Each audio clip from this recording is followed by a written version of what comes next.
শিক্ষার্থীদের আন্দোলনে পানি ঢেলে দিলেন প্রধানমন্ত্রী তারেক রহমান। আবারও বলছি, যা শুনেছেন ঠিকই শুনেছেন। শিক্ষার্থীদের আন্দোলনে পানি ঢেলে দিলেন প্রধানমন্ত্রী তারেক রহমান।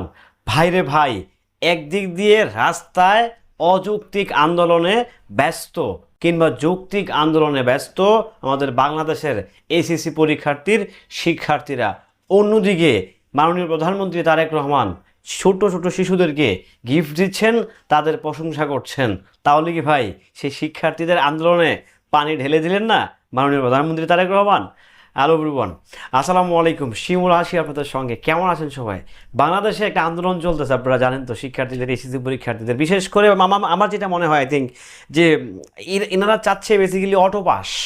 আমার চিন্তা ভাবনা যা বলে, এখন যে আন্দোলনটা হচ্ছে, আমি দেখলাম যে শিক্ষামন্ত্রী মাপ চাইছে। সোজা হিসাব, দুঃখ প্রকাশ করা মানে একজন মন্ত্রীর, মানে সে ইনডিরেক্টলি সে মাপ চাওয়া, আপনাদের কাছে সারেন্ডার করা। বাট তারপরেও একটা অযৌক্তিক, আমি বলবো অযৌক্তিক, মাননীয় শিক্ষামন্ত্রী আজকে নিজেও সংসদে দাঁড়িয়ে কথা বলেছেন এবং কি আপনাদের যে যুক্তি এবং কি দাবি দেওয়াগুলো সেগুলো সে মেনে নিয়েছেন এবং কি কিছু কিছু ক্ষেত্রে উনি পরীক্ষার চেঞ্জও করে দিয়েছেন। সো তারপরেও এইসব অযৌক্তিক, যেই আন্দোলনের কোনো যুক্তি নাই, আপনারা সাধারণ মানুষকে ভোগান্তি দিচ্ছেন। সরকারটা আসছে 4 মাস হয় নাই, আপনারা যা শুরু করেছেন কাদের ইন্ধনে, কাঁধের মহাপরে কি চাচ্ছেন আসলে আপনারা? আপনারা যদি সরকারকে না চান তাহলে স্ট্রেট ফরওয়ার্ড বলে দেন, আপনাদের পরিবারদেরকে স্টেটমেন্ট দিতে বলেন যে এই সরকারকে আসলে আমরা চাই না, কিংবা আমরা এই দেশে কোনো সরকার চাই না। এই দেশ হবে মুইকি হনুর একটা দেশ। হিসাব পরিষ্কার। একটা সরকার ক্ষমতায় আসছে, সে 4 মাস হয়েছে অবায়, তার বিরুদ্ধে যা তা বলা শুরু করছেন। সরকার পতন চাই, মন্ত্রীর পতন চাই, হ্যান চাই, চ্যান চাই, পক্কর চক্কর বিভিন্ন নানা রকম অযৌক্তিক চাওয়া নিয়ে আপনারা হাজির হয়েছেন। যেই মানুষটা ক্ষমতায় আসছে তার তো 2-1 বছর আগে দেখেন, না দেখেই তাকে ফ্যাসিস্ট ফুসিস্ট নানা রকম ভাষায় আখ্যায়িত করছেন। এটা কতটুকু যৌক্তিক আপনাদের ভাষ্য মতে? এই যে রাস্তাঘাটে রুগীদেরকে হয়রানি করতেছেন, রুগী অ্যাম্বুলেন্সে রুগী বসা, আপনারা হচ্ছে মেন রোডের মাঝখানে ব্যারিকেড দিয়ে বসে আছেন কেন ভাই?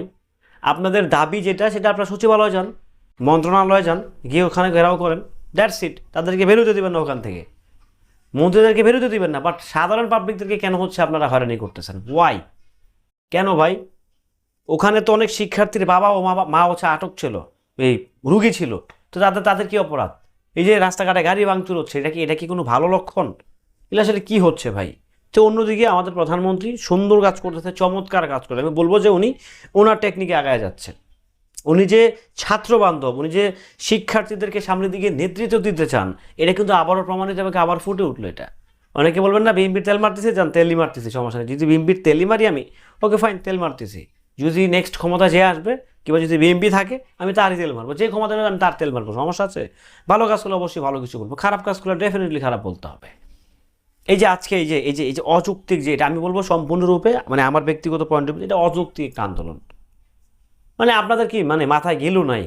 মানে একটা অদৃশ্য শক্তির মহায় পরে আপনারা হচ্ছে আন্দোলনে নেমে গেলেন। এটা আসলে কি হচ্ছে? আসলে দেশের অর্থনৈতিক অবস্থা আসলেই ভালো না, দেশের অবস্থা খুবই প্যাথেটিক।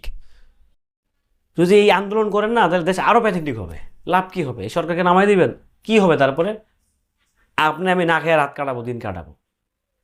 একটা কথা মনে রাখবেন, বেশি ফাল পাড়া কখনোই ভালো না, স্বাস্থ্যের জন্য ক্ষতিকারক। ফাল পাড়া ভালো, নির্দিষ্ট সময় ফাল পারেন, স্বাস্থ্যের জন্য উপকার হবে। বাট অ্যাট এ টাইম যদি সব সময় ফাল পারেন না, এটা স্বাস্থ্যের জন্য ভয়ঙ্কর একটা ঝুঁকিপূর্ণ ক্ষতিকর হতে পারে। যাই হোক, ভালো থাকবেন, সুস্থ থাকবেন।